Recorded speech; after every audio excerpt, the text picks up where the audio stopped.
Happy 2026 Mavs fan. Let me ask you this. You know what would be huge going into this year? How about a little bit of clarity, right?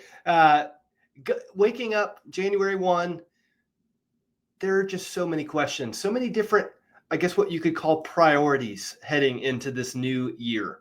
Okay, 2025 was about the worst year in franchise history, not necessarily from a basketball perspective, but from an everything else perspective, right? Worst trade in NBA history. And then following it up with maybe the second or third worst trade of last season, right? With the Quentin Grimes deal. The injuries, the Nico Harrison, the super duper unhappy fans, okay? There was just a lot of bad vibes that we need to leave behind in 2025. Okay. I don't know that things are going to drastically change as the calendar turned at midnight, but listen, I'm bringing some energy. I'm bringing some enthusiasm into this new year, and I want you guys to match me. Let's talk about 2026 today for your Dallas Mavericks. I am your host, Ethan, the advisor Clayton, and this is Your Mavs, a Dallas Mavericks podcast where all are welcome, but y'all better behave in 2026. You hear me? Cool. So where should we start today? How about this? We have a game tonight, 6 p.m. That's Mountain Time, by the way. Again, I live in Denver. I talk about the Dallas Mavericks, so sue me. But yeah, 6 p.m. tonight against the Philadelphia 76ers, who are kind of a surprising team here in the Eastern Conference this season, okay?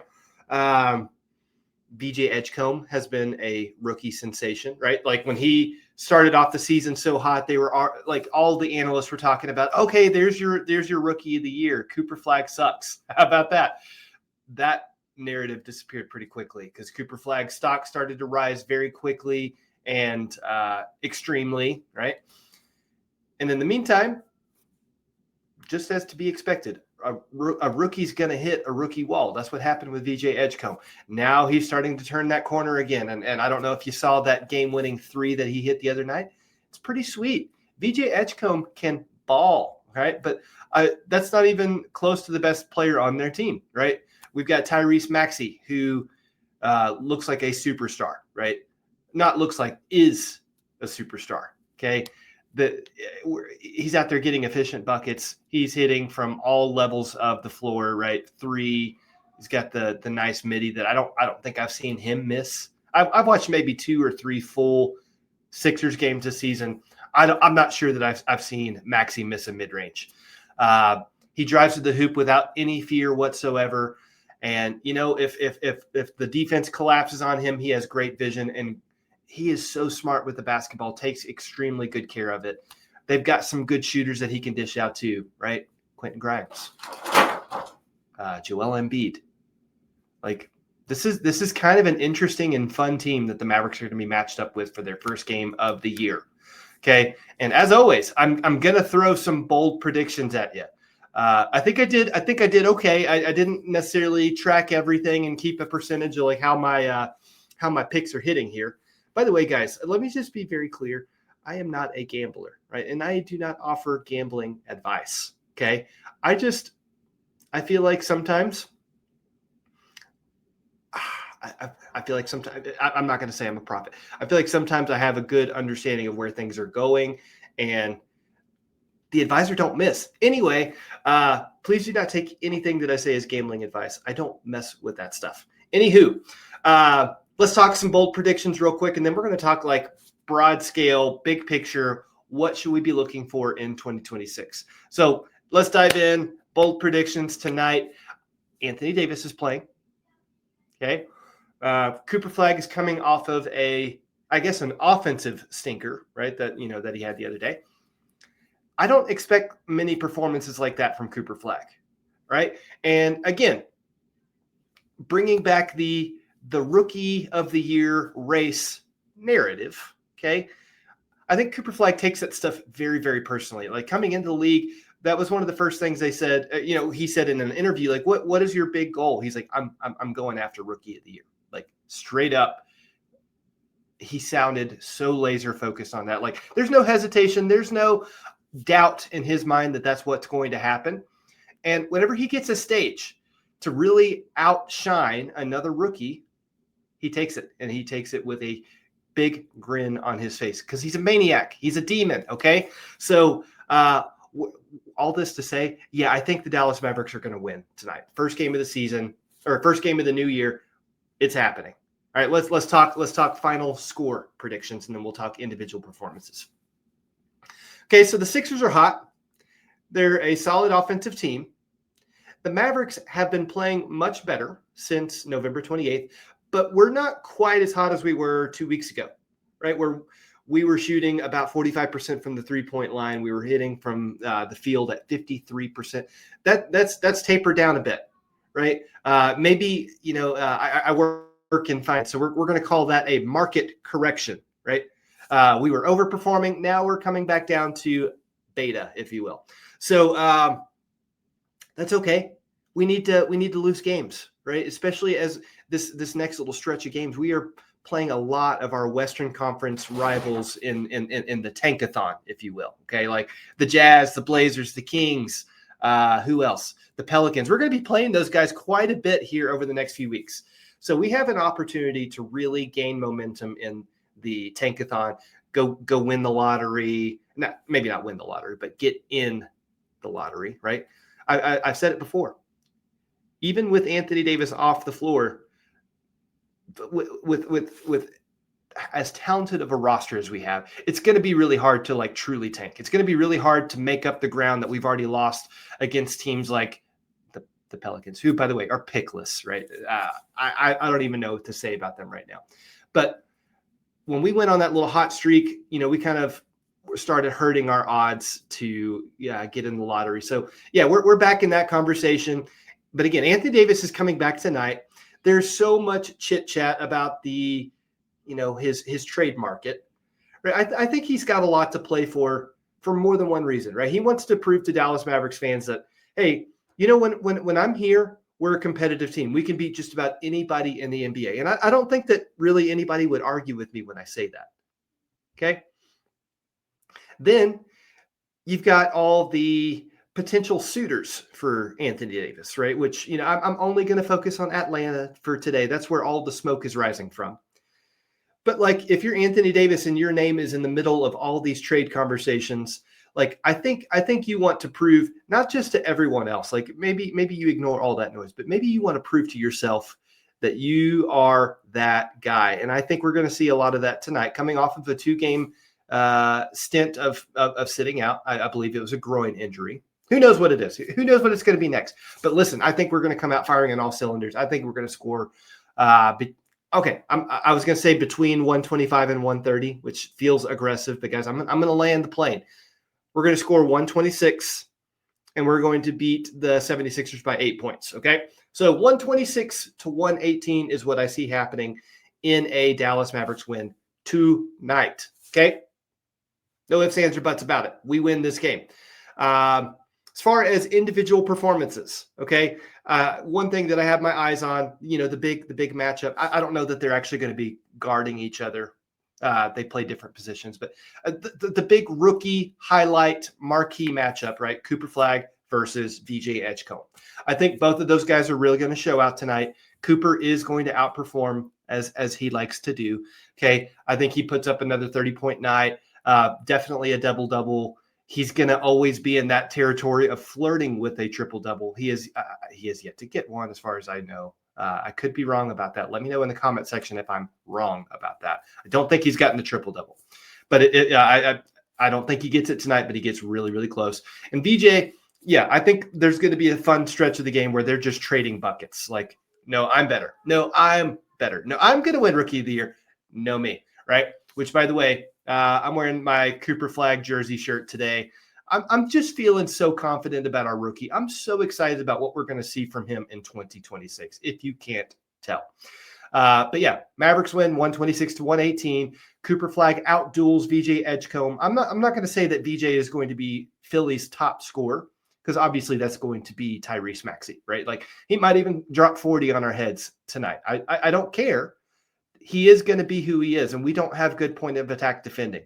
As long as we don't let the 76ers light us up from the 3-point line, like we got to understand that they're going to get their buckets. They have plenty of offensive firepower. But as long as we don't get lit up from the 3-point line and we close out faster than we've been closing out lately, and PJ Washington figures out what's going on defense, we're going to win this game, and we're going to do so pretty handily. One more bold prediction for tonight. Okay, our defensive effort hasn't been as solid lately. I think we've been very average, if you compare us to the rest of the league. That's okay. I think, part of our DNA is that we are a good defensive squad. We will have bad stretches in the season. We're in one of those right now. That's okay. But in the meantime, we're still getting a ton of blocks. Okay. So coming into tonight, I think we're going to have a nice little block party. For sure, we're going to have double-digit blocks, right? 10 and above. I could even see us having a nice, 13, 14 block type of night. Again, AD comes in. He's patrolling the paint. He has a lot to prove, not just to the Mavericks, not just to the rest of the league, but to himself, right? I think he's going to play like a man possessed tonight. A lot of blocks. Daniel Gafford has kind of turned a corner a little bit lately with his energy on the floor, and it seems to be translating into impactful play, right? Again, blocks, rebounds, alley-oops. But don't let me focus on all the other stuff. I think it's going to be a block party tonight. PJ Washington's going to join in. Max Christie's going to join in. Cooper Flagg might get 2 or 3 of those. Guys, I think we're going to see a really fun defensive, fast-paced effort, right? Again, it's going to be a high-scoring game. 126 to 118. That's what I've got for you as far as predictions are concerned. Let's move on. Have you been seeing all the smoke billowing from Atlanta lately? Okay. I don't know about you guys, right? The back and forth rumors like every single day kind of drives me crazy. Now, am I excited about all the trade possibilities and the ongoing negotiation? You bet. Like, I think there's a lot that we could get excited about. I think by the day, even with all the injury concerns, Anthony Davis's value is creeping up and up and up and up. Because if you haven't heard, last week, I don't know how, if you want to take this with a grain of salt or whatever, but the Milwaukee Bucks are like, yo, we're not trading Giannis. He is not going anywhere. Shut your mouth. Okay. So, what does that mean? Anthony Davis is now like kind of the hottest name on the market. Officially. Unofficially, Giannis, but officially Anthony Davis. So I'm focusing on Atlanta today because it was reported on, today's Thursday. It was reported on Monday that directly the Atlanta Hawks communicated to the Mavericks, yeah, we'd be willing to offer up Zachary Rizichet in an Anthony Davis deal. Cool. That got the Mavericks community so amped, right? And I'm one of those people. I look at the rookie highlights and I'm like, that's a special talent. Is he going to be a superstar? I don't know. Maybe not. I think he is going to be an unbelievable player and definitely an important piece to build around, whether you're the Mavericks or the Hawks or somewhere else that he gets traded. Like, that is a 20-year-old with all the tools in the world to be an awesome basketball player. Yeah, he's having a down year. He's not being coached well. He's not getting enough playing time in that, pretty talented roster in Atlanta. So I'm ranting a little bit. That's okay. It's my first episode in a week and first of the year. I'm pretty amped. A lot of energy coming into today. But yeah, back to the rumor mill. That was reported on Monday that Atlanta's like, yeah, cool. We would definitely do ZR in this deal. Then yesterday, Wednesday, it was reported that, the Atlanta Hawks are actually kind of pushing back on that report that, they would be willing to offer Zachary Rizichet. And along with that report, it was like, one of the sides leaked information about these negotiations, and the other side doesn't super appreciate that. Well, Marcel Martin from Mavericks Digest had one of his sources confirm that person that's running their mouth is, you guessed it, Mark Cuban. Okay. Mark Cuban's going to Mark Cuban, guys. And I don't know that I love that. I would love for an adult to be in the room in these negotiations. I don't want any annoyingness to kill a deal, especially because the Mavericks have so much to figure out in 2026, right? Anthony Davis, Kyrie Irving, are those guys going to be part of our future? If so, are we going to give Anthony Davis the max extension that he is eligible for this summer? Oh my goodness, that's a huge, huge question mark, right? If not Anthony Davis part of the future, are we going to then shift and make a trade for a bunch of expiring contracts so that we can have cap space? I don't know. I think that's a pretty good idea. But if so, are we excited about the guys that are going to be unrestricted free agents this summer? I don't know. Guys, are we going to extend Derek Lively's rookie contract? Are we going to extend Max Christie's rookie contract? We better be saying yes to a lot of these questions here. But the point is we need an adult in the room. We need someone that's not going to kill a deal by running their mouth. Now, I'm not saying it's over. I'm not saying that we're dead in the water here. I'm just thinking all this stuff that's going back and forth about Anthony Davis being reported every single day. I'm ready for the rumors to be over. I'm ready for moves to be made. The Mavericks have been having discussions with the Warriors about Anthony Davis. And, in order for salary matching, Jonathan Kuminga and Draymond Green would need to be involved. I do not want those players, to be honest with you. Okay. Now, could I talk myself into Draymond Green being a veteran defensive presence that, guards the other team's best forward? I could probably talk myself into it. Could I talk myself into a young Jonathan Kuminga who has all the raw tools to be a special offensive talent? Yeah, maybe. But the Warriors are not who I want to be dealing with right now. Okay, that's not it. They don't really have the young assets and all the draft picks and whatnot. But again, I'm rambling. But I'm ready for moves to be made. I brought up the Warriors. I brought up Jonathan Kuminga because if we're going to be dealing with the Warriors and Kuminga is involved, then we can't do anything for the next 2 weeks, right? Jonathan Kuminga will be trade eligible on January 15th, right? Exactly 2 weeks from today, because of that contract that he signed over the summer, that qualifying offer, I believe.